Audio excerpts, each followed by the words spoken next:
నా వద్దకు ఒక సహోదరి అప్పుడప్పుడు వస్తుందండి. ఆమె ఎప్పుడు వచ్చినా తన వెనక ఎవరో గుంటలు దవ్వుతున్నారు అని చెప్పడం ప్రారంభిస్తుంది. ఆమె కుటుంబీకులు కావచ్చు, లేదా బంధుమిత్రులు కావచ్చు, లేకపోతే తన డిపార్ట్మెంట్లో పనిచేస్తారే అలాంటి వారు, ఎవరో ఒకరు తన వెనుక గుంటలు తవ్వుతున్నారు అని ఎప్పుడు చెప్తూనే ఉంటుందండి. కానీ బైబిల్ ఏం చెప్తుంది?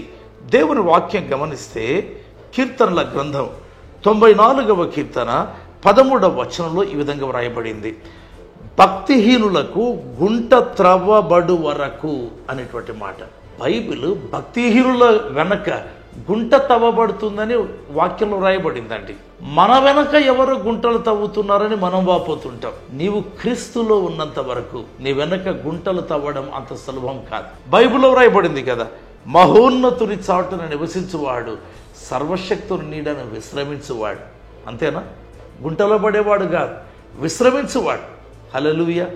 అంతేగాని నా వెనక ఎవరో గుంటలు తవ్వుతున్నారు అనుకోవద్దు.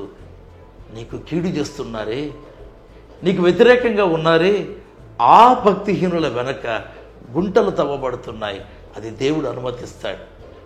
భక్తిహీనులు క్రింద పడ్డం కన్నులారా చూచెదవు అని దేవుని వాక్యంలో ఉంది.